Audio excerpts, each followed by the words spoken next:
Hello guys, the depth queen स्वागत करती है अपने डार्क डेप्थ वर्ल्ड में। और आज जिस अभिनेत्री की ज़िंदगी के बारे में मैं बात करने वाली हूँ, उस अभिनेत्री ने एक ऐसा ऐतिहासिक किरदार निभाया था जिसके बाद उस किरदार को निभाने के बाद उस एक्ट्रेस को एक तरीके से पूजा जाने लगा। वो जब कहीं भी जाती, कहीं भी पब्लिक अपीयरेंस देती, तो लोग झुक झुक के उनके पैर छूते।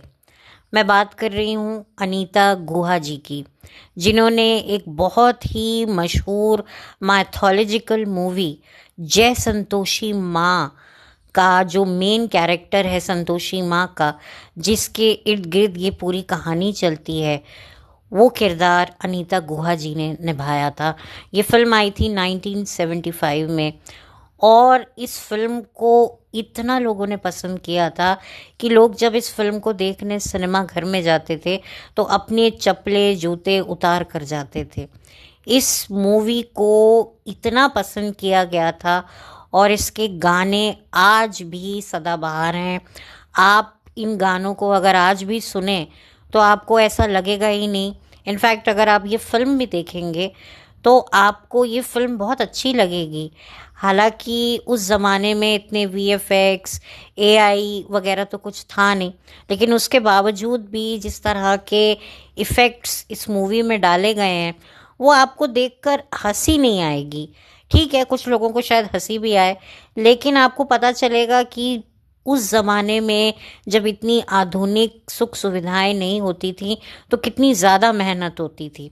आजकल तो मतलब आप कह सकते हैं हर चीज़ का ट्रांसलेशन हो जाता है, वीएफएक्स, कितने सारे इफ़ेक्ट्स लोग जो हैं फिल्मों में डाल देते हैं, बूढ़े बूढ़े हीरोज़ को जवान तक दिखा देते हैं। ऐसी टेक्नोलॉजी आ गई है और यहाँ पर तो एक माइथोलॉजिकल मूवी बनाना और देवी देवता के किरदार को रियल दिखाने के लिए मेकअप, सेट्स, कितना कुछ उस पर मेहनत लगी होगी।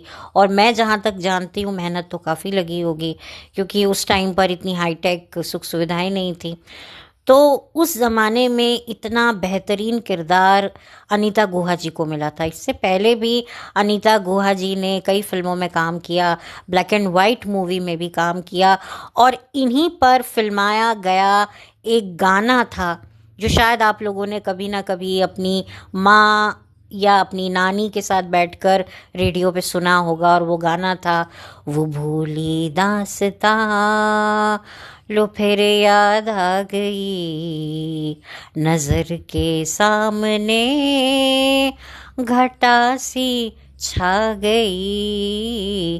जी हाँ, ये गाना ज़रूर आप लोगों ने कभी ना कभी सुना होगा। तो इस गाने में जो चेहरा आपको दिखाई देगा वो अनीता गुहा जी का होगा।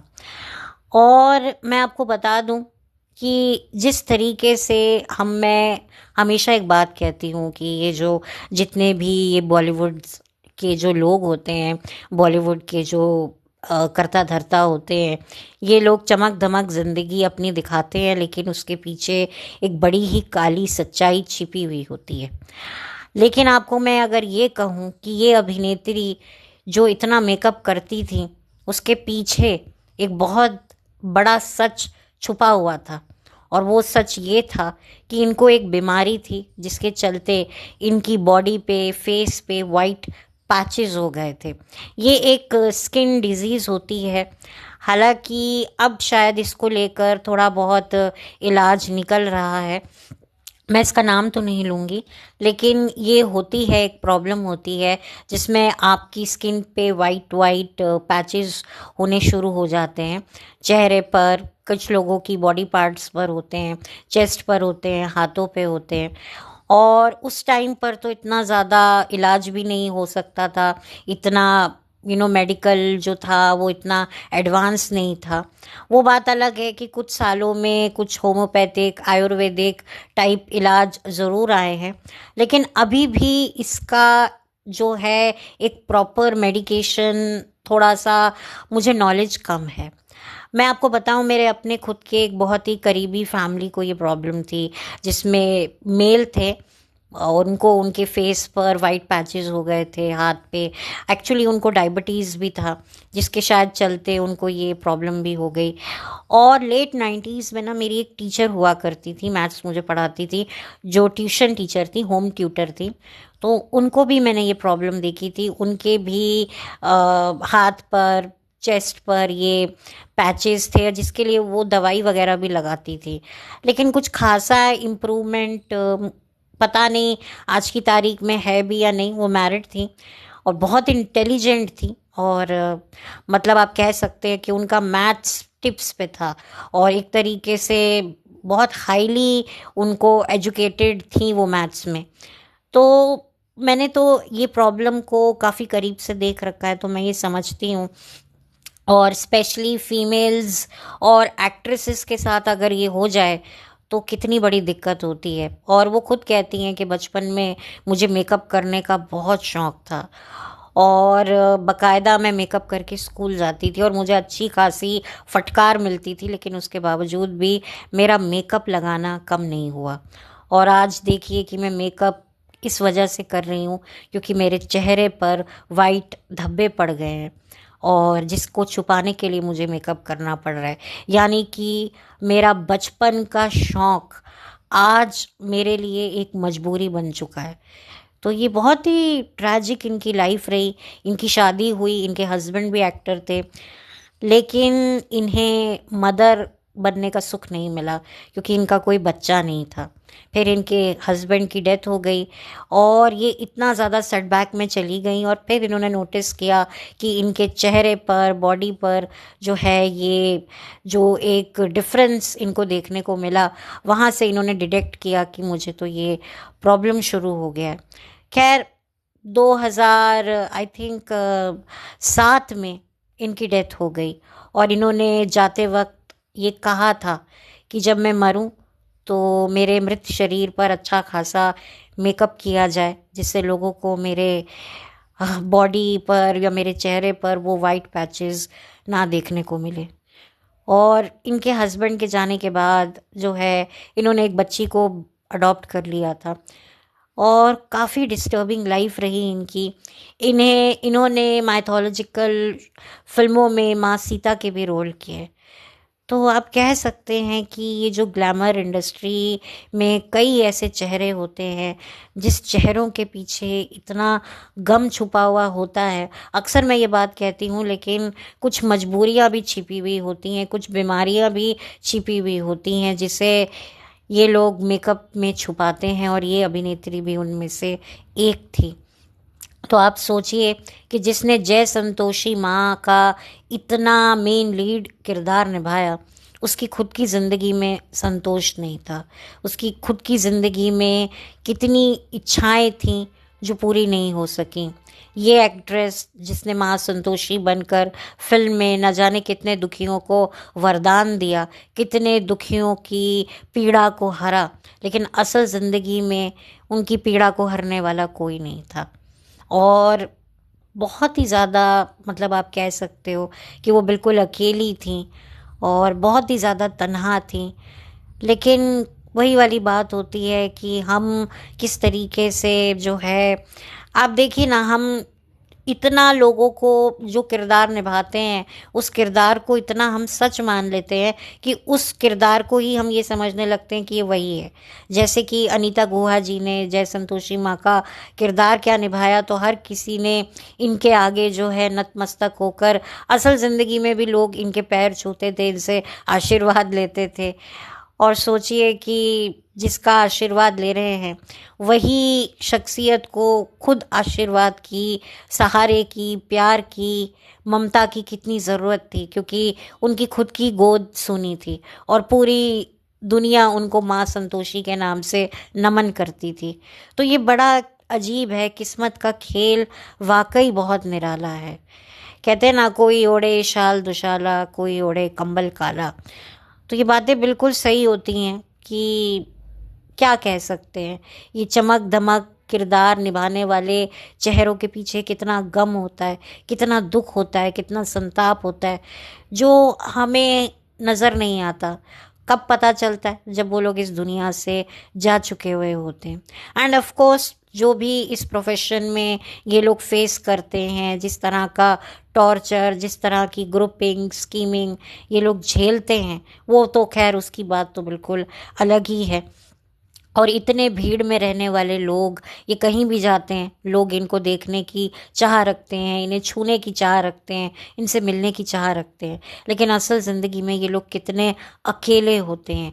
जिन लोगों को इनकी ज़रूरत होती है, या आप कह लो कि इनको जो चीज़ चाहिए होती है वो इनको मिल नहीं रही होती है, लेकिन ये दूसरों की चाहत, दूसरों की हसरत बनकर ज़रूर घूम रहे होते हैं। लेकिन इनकी खुद की ज़िंदगी में जो खालीपन होता है उसे भरने वाला इनका कोई मन चाहा इनके साथ नहीं होता।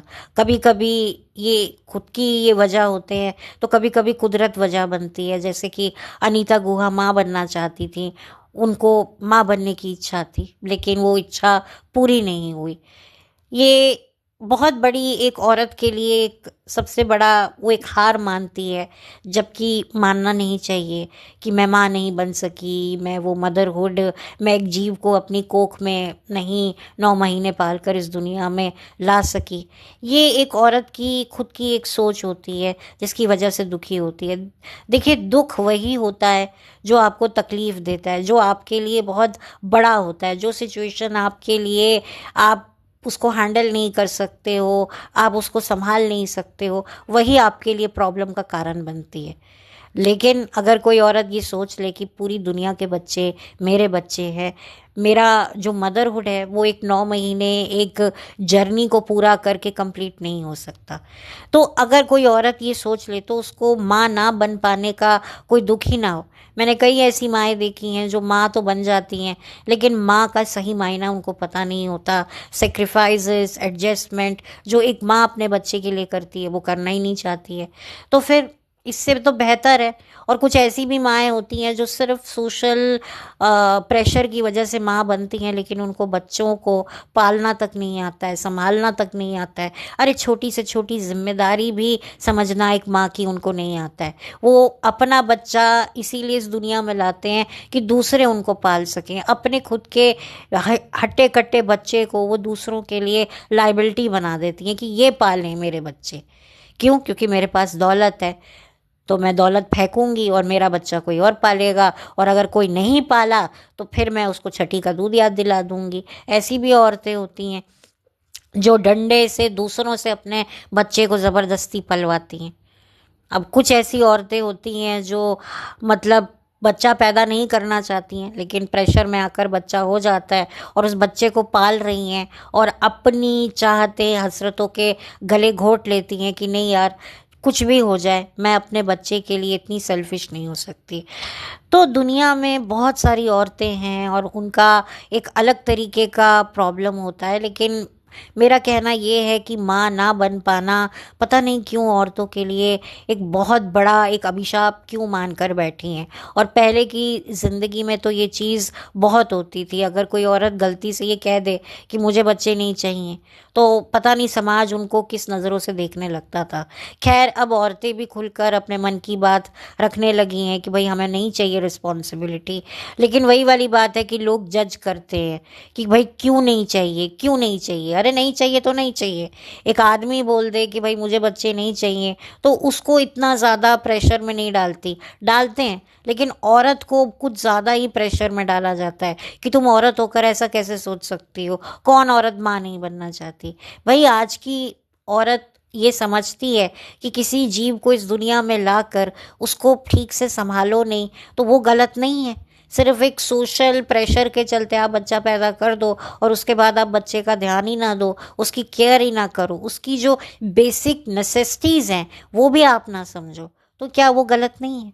तो मैं हमेशा कहती हूँ कि औलाद उन्हें मिले जो वाकई औलाद के मायनों को समझ सकते हैं और दिल से चाहते हैं कि भाई मेरा बच्चा मेरी गोद में आए और मैं अपने गोद में लाने के बाद उसे आंचल में छुपाकर दुनिया से जो है मैं उसको कहीं दूर ले जाऊं, दूर उसको पालूं, सींचूं, उसको संस्कार दूं। लेकिन आजकल की माँओं को तो बच्चा कोख में आता नहीं है कि उससे जो है कमाने निकल पड़ती हैं सोशल मीडिया पे। खैर, ये तो एक वही वही बातें हो जाएंगी, मैं क्या इसे रिपीट करूं। लेकिन अनीता गुहा जी एक ऐसी अभिनेत्री थी जिन्होंने अपनी ज़िंदगी में न जाने कितने रंगों को आते हुए देखा और कितने रंगों को जाते हुए देखा। खास तौर पे अपने चेहरे की, अपनी चमड़ी के रंग को बदलते हुए देखा, और उस चीज़ को भी जो है उन्हें एक्सेप्ट करना पड़ा। कोशिश तो उन्होंने भी की होगी कि ये चीज़ें ठीक हो जाएं, पर वो हो ना सकी। और जिस मेकअप को वो बड़े शौक से, बड़े चाव से लगाती थी, आज उसे अपनी चेहरे की इस बदसूरती को छुपाने के लिए करना पड़ता है। तो वाकई बहुत ही पेनफुल होता है एक वुमेन के लिए।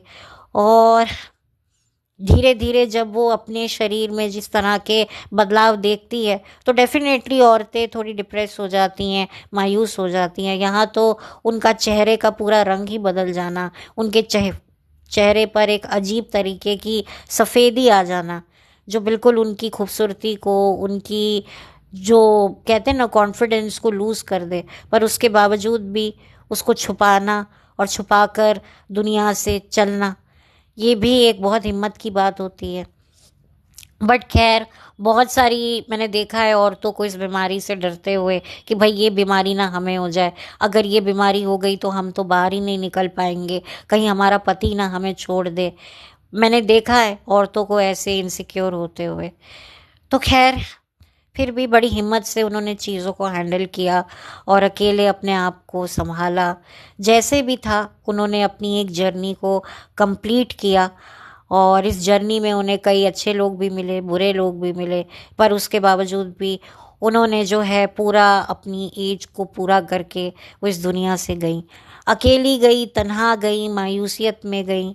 लेकिन जो भी रहा, उनकी लाइफ से हम बहुत कुछ सीख सकते हैं, बहुत कुछ उनको एक उनकी लाइफ से हम काफ़ी चीज़ों को हम समझ कर अपनी लाइफ में उसे एक तरीके से कहते हैं ना कि किसी की ज़िंदगी से कुछ सीख कर अपनी ज़िंदगी में उन बातों को हम शामिल करें, तो काफ़ी हमें हिम्मत मिलती है। हम देखते हैं कि यार इसकी ज़िंदगी कैसी है, उसकी ज़िंदगी कैसी है, लेकिन हमें कुछ ऐसे लोगों के ऊपर भी नज़र डालनी चाहिए जिनकी ज़िंदगी काफ़ी डरावनी है, पर उसके बाद भी वो उन्होंने जीना नहीं छोड़ा है।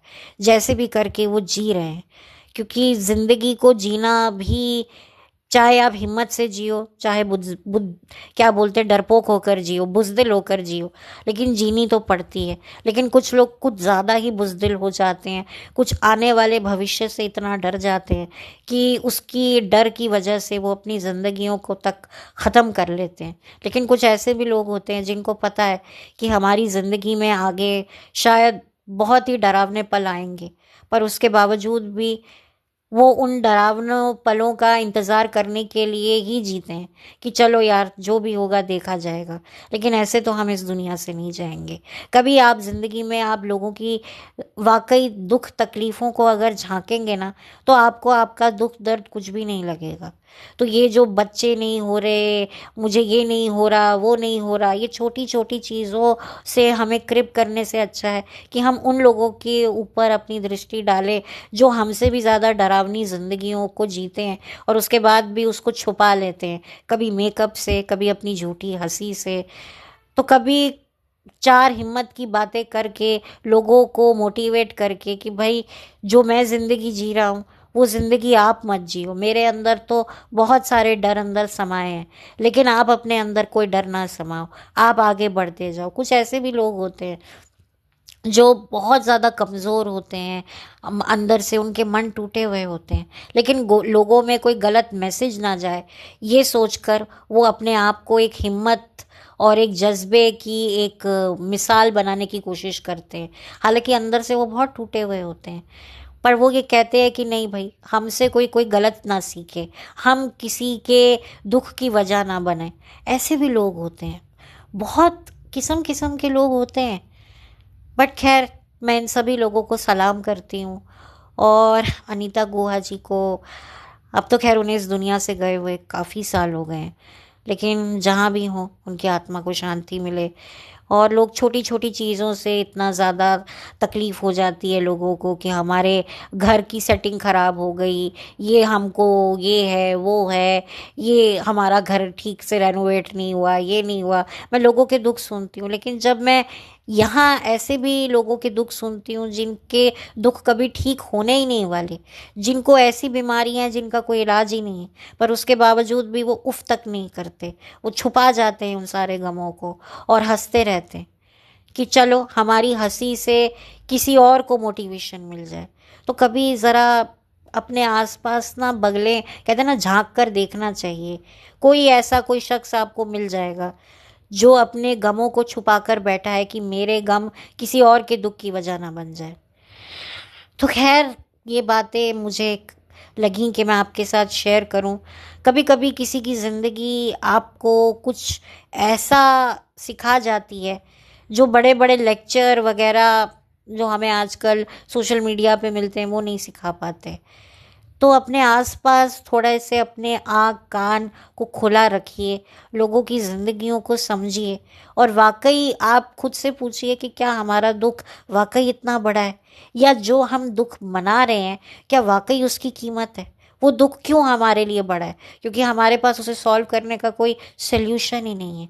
लेकिन कुछ ऐसे भी लोग हैं जिनके पास वाकई कोई सल्यूशन नहीं है, फिर भी वो उसे ग्रेसफुली एक्सेप्ट करके उसे अपनी ज़िंदगी में शामिल करके अपनी ज़िंदगी जिए जा रहे हैं और लोगों को कहीं ना कहीं हौसला और हिम्मत दिए जा रहे हैं। कुछ ऐसे भी लोग हैं जो दूसरों को हौसला देते देते, जब उनको हौसले की ज़रूरत होती है कोई उनके पास नहीं होता, लेकिन फिर भी वो कहते हैं चलो कोई नहीं, जैसा है वैसा चलता रहे, एटलीस्ट मेरी वजह से किसी को कोई गलत मैसेज तो नहीं जा रहा। तो खैर, इसी के साथ अब मैं इस वीडियो को बंद करती हूँ। मुझे लगा कि मुझे ये आप लोगों के साथ ये कहानी शेयर करनी चाहिए।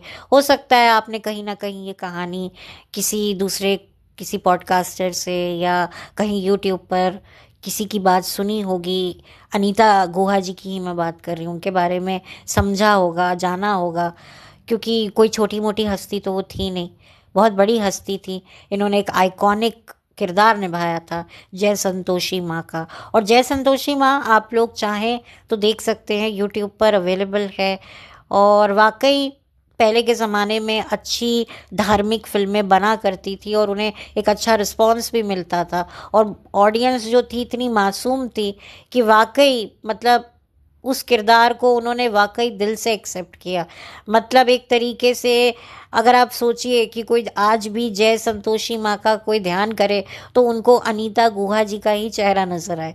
तो लोगों का जो इतना विश्वास था, वो विश्वास ही था कि एक किरदार को उन्होंने जीती जागती एक मिसाल बना दिया कि वाकई लोग उनमें माँ संतोषी को देखने लगे। तो ये भी एक बड़ी अद्भुत बात है। और पहले की जो ऑडियंस थी वो वाकई बड़ी मासूम थी, लेकिन आज की जो ऑडियंस है वो थोड़ी प्रैक्टिकल है, वो थोड़ी सी समझदार। तो मैं ये नहीं कहूँगी कि पहले की ऑडियंस बेवकूफ़ थी, लेकिन हाँ मासूम थी, लेकिन आज उतनी मासूम नहीं है। और यही वजह है कि अब जो है बॉलीवुड को या एंटरटेनमेंट इंडस्ट्री वालों को अब काफ़ी दिक्कत होती है। मैंने पहले भी कहा है कि जो फिल्में चल नहीं रही हैं वो इसी वजह से नहीं चल रही क्योंकि ऑडियंस जो है अब दिल से नहीं सोचती है। यही बात है कि कुछ चंद ऑडियंस है जो दिल से सोचती है, इसीलिए जो प्रोड्यूसर डायरेक्टर हैं वो उन फिल्मों का सीक्वल लेकर आते हैं जिनके साथ पब्लिक का एक कनेक्शन है कि भाई लोगों को ये फिल्म इसीलिए देखने जाएंगे, वो नॉस्टैल्जिया को फील करने जाएंगे, क्योंकि अब पब्लिक को भी पता है कि आगे भविष्य में कोई ढंग की पिक्चर आने नहीं वाली हैं। लेकिन कुछ ऐसी फिल्में हैं जो एक वक्त पे हमारी बड़ी फेवरेट हुआ करती थी, जिनके साथ हमारा एक चाइल्डहुड जुड़ा है, और अब उसका सीक्वल आ रहा है, तो चलो वो सीक्वल देखने के बहाने हम अपने चाइल्डहुड मेमोरीज़ को भी रिवाइव करेंगे और अपने बच्चों को भी बताएंगे कि जब ये फिल्म आई थी हम इतने साल के थे, हम इस क्लास में पढ़ते थे, हम अपने फ्रेंड्स के साथ गए थे, या ये फिल्म जब रिलीज़ हुई थी तब जो है ये एक बात हुई थी। तो वो बातों को याद करने का एक बहाना मिलेगा। तो पब्लिक को एक तरीके से उस एरा में वापस लेके जाने के लिए जो प्रोड्यूसर डायरेक्टर है अब वो इस तरह का इंटेलिजेंट मूव ले रहे हैं जो शायद कहीं ना कहीं कामयाब भी हो रहा है, भले ही उसके इस सीक्वल में, उस फिल्म में कुछ भी ना हो, कुछ भी कोई एक तरीके से, मतलब कोई आप कह सकते हो कि किसी तरह की कोई एग्जैक्ट करेक्ट इन्फॉर्मेशन भी ना हो, लेकिन क्योंकि उसमें एक नॉस्टैल्जिया टच है, क्योंकि वही लोगों को इस फिल्म में भी देखने को मिलेगा, क्योंकि अब जो उस वक्त जो किरदार हमें देखने को मिले थे, आज वो भी एक अच्छी खासी एज में पहुंच गए हैं, तो कैसा लगता होगा, क्या लगता होगा, एक कंपेयर करने के लिए। तो ये बड़ा ही इंटेलिजेंट मूव जो है बॉलीवुड ले रहा है। लेकिन मैं आपको बता दूं, ये भी इंटेलिजेंट मूव ज़्यादा काम नहीं करेगा, क्योंकि अब पब्लिक इसमें भी समझदार हो जाएगी, वो भी थोड़ा सा अपने आप को जो है हिलाएगी कि भैया हम क्या कर रहे हैं। ये लोग तो अब हमारे नॉस्टैल्जिया, हमारे चाइल्डहुड को अब अपनी जेबें भरने के लिए उसको एक तरीके से एक हथियार बनाकर इस्तेमाल कर रहे हैं। तो खैर, ये बातें तो चलती रहेंगी और बातों पे बातें निकलती रहेंगी। तो बात कहाँ से शुरू हुई थी और कहाँ पर जाकर ख़त्म हो रही है, मैंने सोचा कि एक पॉइंट है तो मैं इस पर कवर कर दूँ। कभी कभी मुझे लगता है कि क्या मैं इसके लिए एक वीडियो बनाऊँ, बट कभी मुझे लगता है कि हाँ भाई, इसके ऊपर बात करने को बहुत सारा एक मेरे पास मटेरियल है, तो मैं सेपरेटली कोई वीडियो बनाऊँ। अदरवाइज़ कोई छोटी छोटी बातों के लिए मैं क्या इसका सेपरेट पॉडकास्ट बनाऊं, और बनाऊं भी तो क्या बोलूं जब मेरे पास कोई ज़्यादा मटेरियल नहीं है, इन्फॉर्मेशन नहीं है। तो खैर, अब मैं इस वीडियो को बंद करती हूँ और बहुत जल्दी मिलूंगी आपसे एक नए वीडियो के साथ। तब तक अगर आप मेरे चैनल पर नए हैं, आपको मेरा चैनल अच्छा लगा है, तो प्लीज़ जल्दी जल्दी सब्सक्राइब कर दीजिए। वीडियो अच्छा लगा हो तो लाइक का बटन दबा दीजिए। कुछ ओपिनियन अपने रखना चाहते हैं तो कमेंट कीजिए, और अगर मेरा ये वीडियो किसी के साथ आपको शेयर करने लायक लगता है तो ज़रूर कीजिए। मुझे कोई एतराज़ नहीं है। जल्दी मिलूंगी, तब तक के लिए thank you so much. Have a blessed day.